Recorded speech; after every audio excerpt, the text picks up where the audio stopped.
Bonjour et bonsoir, ça dépend où vous êtes, vous retrouvez le vice-versa, vous souhaite une agréable et excellente journée. Ah, ah, ah, ah. Alors, comment vous allez? J'espère bien, moi de mon côté ça va. Aujourd'hui, je me propose de venir vers vous avec une petite vidéo. Tout d'abord, merci pour ceux qui likent les vidéos, très important. Commentez, donnez votre point de vue. Vous savez, nous sommes sur une chaîne où on prône l'ouverture, le partage et aussi l'échange d'idées. Merci également pour ceux qui partagent les vidéos et je ne vais pas manquer d'oublier ceux qui me contactent, ceux qui m'envoient leurs témoignages et qui souhaitent s'entretenir avec moi. Alors aujourd'hui, on va parler de la fête de Noël, des fêtes de fin d'année. Et on va essayer de réfléchir ensemble si vous qui êtes dans une famille de pervers narcissiques, une meute d'hyènes, vous qui êtes l'hypersensible, le bouc émissaire, si vous devez participer à cette mascarade de fête de fin d'année, de fête de la Noël, pour célébrer ce vieillot avec la barbe blanche.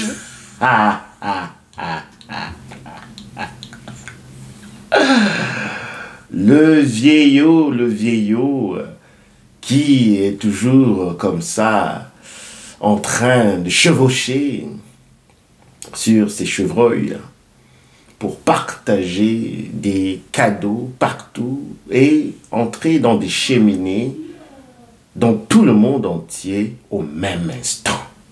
C'est vraiment très pathétique. Mais ce n'est pas là le but de notre échange ce matin du dimanche.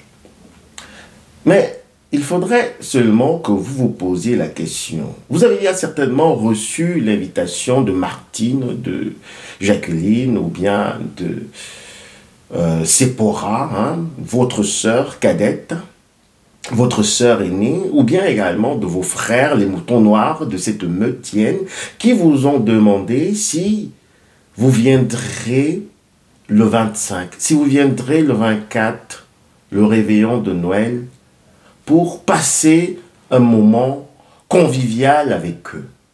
Si vous allez venir, ils vous ont appelé, ils vous ont envoyé des textos, ou bien vous êtes seulement encore en train de réfléchir.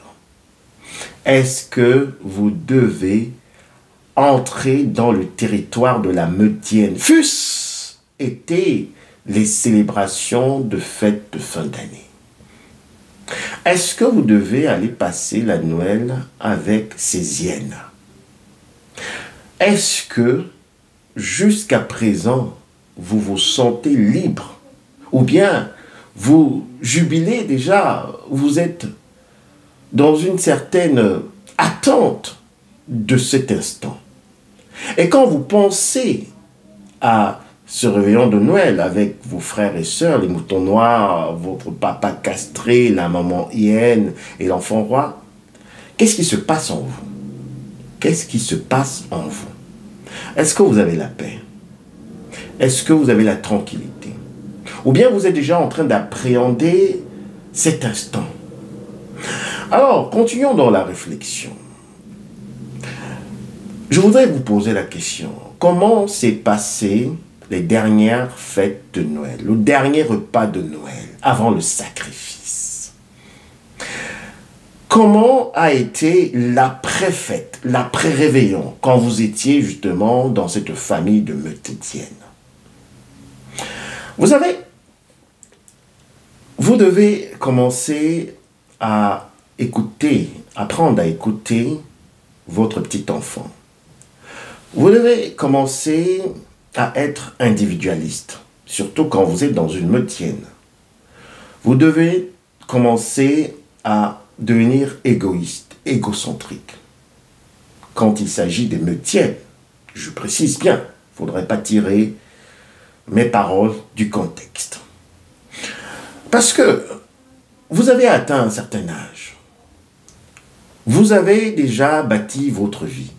Peut-être elle a été encore détruite par ces mêmes membres de famille, Vous comprenez? Ou bien par un partenaire pervers narcissique de la pire espèce, des zombies ou aussi de la vipère ancienne. Alors vous êtes troublé, vous êtes peut-être encore en train de vous reconstruire. Est-ce que vous voulez aller ouvrir encore des blessures?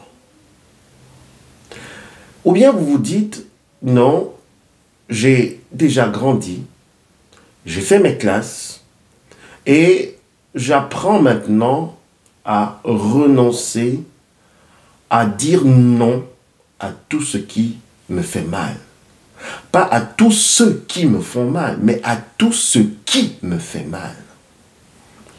Et ça englobe également toute cette bande, toute cette meute, toute cette horde d'hyènes féroces, farouches et cannibales. Posez-vous la question. Moi, Pierrette, moi, Christine, moi, Cédric, moi, Jacques, est-ce que je peux encore accepter de vivre cette mascarade autour d'un bon verre de vin, d'une bonne cuisine de la maman hyène? Est-ce que j'ai encore assez de force, assez d'énergie pour aller jouer dans cette mise en scène où tout est déjà préparé? Parce que, il ne faut pas oublier, et c'est là que ça devient intéressant maintenant. Vous savez, en Europe, en Occident, et aussi peut-être en Afrique, les enfants et les parents, les membres de famille ne se rencontrent pas toujours tout le temps. Et aussi dans les meutiennes. Alors, sachez que la meutienne va toujours utiliser ce prétexte des fêtes de fin d'année, va utiliser cet instant, va utiliser ces moments qui doivent être aussi des moments de réjouissance pour ceux qui croient en la venue du petit enfant de lumière, pour justement vous tendre un piège. La meutienne sait qu'elle n'a pas toujours contact avec vous. La meutienne sait que peut-être vous les avez bloqués pendant toute l'année ou vous n'avez pas moyen, ou vous n'arrivez même pas à les rendre visite, à leur rendre visite. La meutienne, c'est que vous êtes retranché dans votre appart, dans votre maison, dans votre ville, et que il n'y a pas beaucoup d'occasions de vous donner un coup de massue. Il n'y a pas beaucoup d'occasions pour vous griffer. Il n'y a pas beaucoup d'occasions pour vous mordre. Mais que tout se fait subtilement, par des intrigues, par texto, par appel téléphonique, par réunion de famille secrète, par coup bas, par ceci, par cela, commérage, sabotage, et j'en passe. La meutienne sait qu'elle n'a pas toujours des occasions pour vous donner une très bonne. Alors, elle va préméditer, parce que là, on va dans la préméditation. Vorsätzliche, comme on dit en allemand. On est dans la préméditation. La meutienne, vos frères et sœurs, votre papa castré, zombifié, pervers narcissique, aussi de la pire espèce, parce que double complice, votre grande sœur qui va prendre la reine de l'institution, ça peut aussi être parfois dans certaines familles un cadet, et votre maman hyène sont en train d'attendre ce moment avec impatience. Parce que c'est les fêtes de fin d'année et ils savent que comme vous avez cultivé toujours cette tradition familiale d'assister à ces réjouissances, que vous n'allez pas dénier leur offre. Vous n'allez pas refuser leur invitation. Vous allez venir.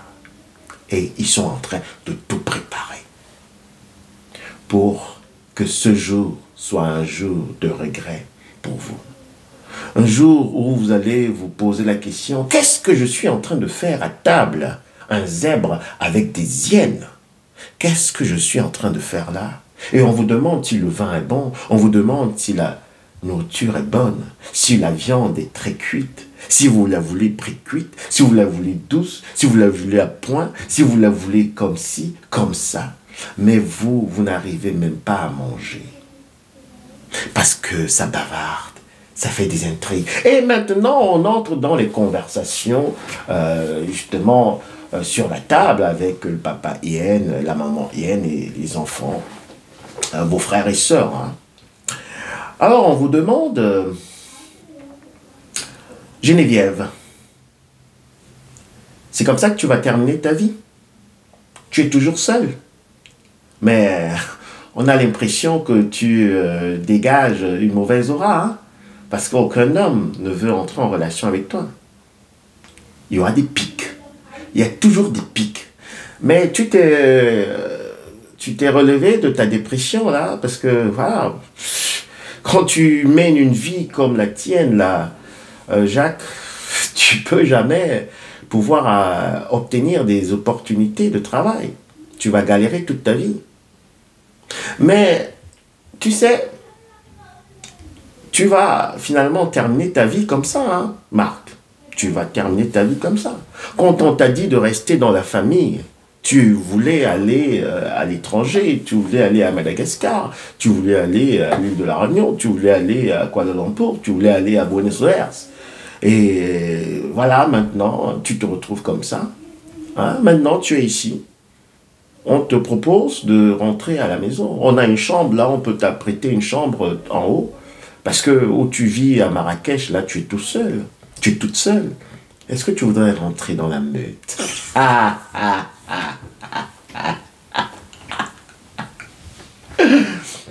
Alors, il y a ces dénigrements, il y a ces pics à table, il y a ces intrigues, ça passe, ça tape en dessous de la ceinture, c'est partout. Mais, en dessous de la ceinture, je vais prendre juste un exemple. Mais, Marthe, mais toi, finalement, tu vas pas avoir d'enfant, hein? Parce que là, je pense que tu as l'air bizarre. C'est comment tu es en train de... Tu ne vois plus tes jours ou comment? Tu as cette étape. Parce que là, tu es vraiment tenu, tu es tellement moche. Mais tu as pris du poids, tu as pris du poids. Mais je t'ai même plus reconnu tout à l'heure là. Je t'ai plus reconnu, je savais pas que c'est toi qui étais en train de garer juste à côté de moi. Quand on était en train de venir là. Je savais pas, mais tu as pris du poids, tu es devenu vraiment... Mais il faut un peu voir sur ta nutrition, hein, il faut voir comment tu manges. Oui, il y aura trop d'intrigues. Et c'est pour cela que je vous pose la question, est-ce que vous voulez encore aller vous faire massacrer par rapport à la fête de Noël, par rapport au réveillon de Noël, par rapport au 31 décembre, à la Saint-Sylvestre? Est-ce que vous voulez aller vous faire massacrer, vous le bouc émissaire, vous prenez vos pas, vous prenez votre tête, vous prenez votre âme, vous prenez votre esprit, vous mettez du carburant dans votre voiture, vous achetez un billet de train pour vous-même aller vous placer sur l'altar, comme on dit en allemand. Donc, ça veut dire que vous êtes en train d'aller vous sacrifier vous-même. Vous quittez, vous, le bouc émissaire, et vous allez sur l'autel, voilà, l'altar, c'est l'autel en français, vous allez vous placer et vous dites, oui, maintenant je suis prêt pour le sacrifice, vous pouvez me... Est-ce que vous voulez cela?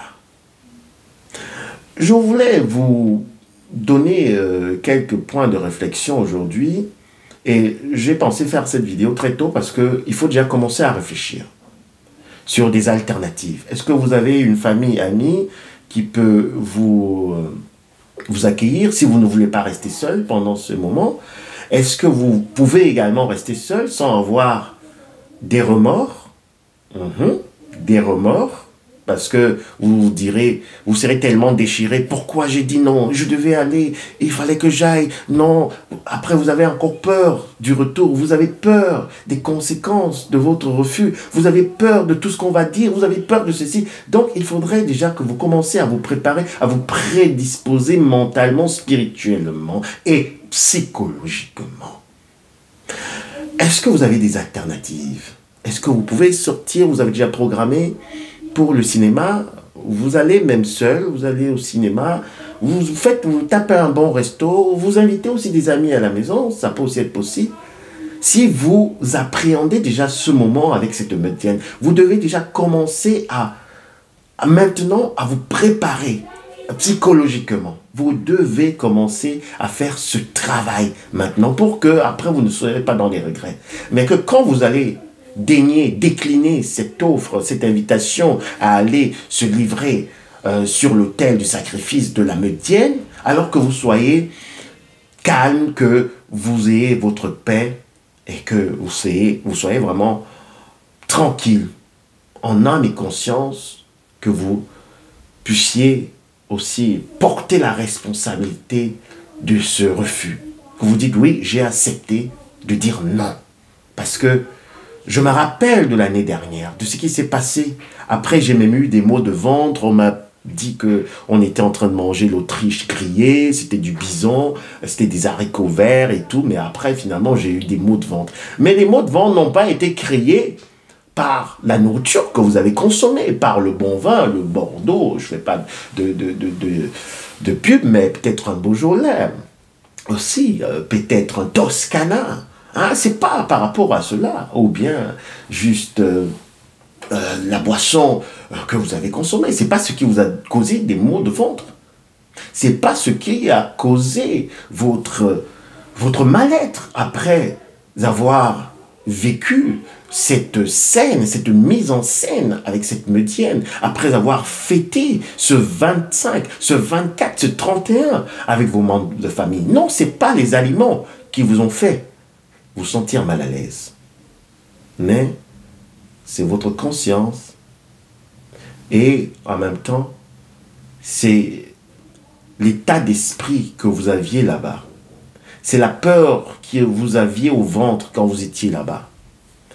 C'est la haine également que vous avez envers ces personnes qui s'est réveillée et qui vous a créé des maux d'estomac après. Et ça peut prendre 1 semaine, 2 semaines, 1 mois, mais vous êtes toujours en train de penser à cet événement. Donc c'est pour cela que je voulais vous inviter aujourd'hui à réfléchir déjà sur cela. Si vous êtes dans une famille toxique, une famille de pervers narcissiques, une famille de médiennes, et que vous êtes déjà en train de réfléchir, mais pas réfléchir dans le bon sens, mais vous demandez déjà comment ça va se passer, vous appréhendez déjà ce moment, alors je vous dis, vous avez encore le temps. Vous avez le temps de vous libérer, Ne vous laissez pas attacher comme vraiment un bouc qui va être sacrifié.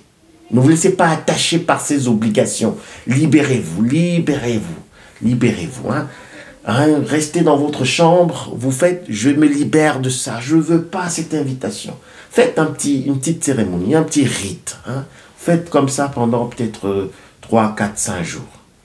Si vous avez encore des motifs de conscience qui vous disent non, c'est quand même la famille, on ne s'est pas vu pendant toute l'année, il faudrait quand même que j'aille encore voir la maman Hyène, son état de santé, il faudrait que j'aille voir cette grande sœur perverse narcissique, que je la regarde dans les yeux et que j'essaie de comprendre pourquoi elle me fait tout ce mal. Il faudrait que j'aille poser des questions, pourquoi ils m'ont fait ceci, pourquoi ils m'ont fait cela, pourquoi je vis ceci, pourquoi je suis rejeté, pourquoi... Il faudrait peut-être aussi que j'aille aussi partager ce moment avec eux. Non. Vous devez vous libérer. Libérez-vous. Et à la fin, prenez votre décision en âme et conscience et assumez-la. Parce que je pense que vous êtes arrivé à un certain âge où, pour vous, le oui doit être le oui, le non doit être le non. Et après, si vous allez et que vous êtes mordu, que vous êtes déchiqueté, que vous êtes dévoré, que vous êtes décarcassé, que vous êtes vampirisé, que vous êtes zombifié, que vous êtes maltraité, que vous êtes humilié, et déshumanisé par la médienne, si vous allez et que ceci vous arrive, alors n'accusez pas le bon Dieu, n'accusez pas vos frères et sœurs de la médienne, parce que ce n'est que ça qu'ils savent faire, vous ne pouvez pas les accuser de ça. N'accusez non plus le vieillot avec la longue barbe blanche, parce que vous allez dire, c'est lui qui est responsable. Alors, c'est tout pour aujourd'hui. Ça vous souhaite encore une agréable, excellente journée. Profitez de la vie, c'est beau, c'est magnifique. Je vous embrasse. Bisous, bye.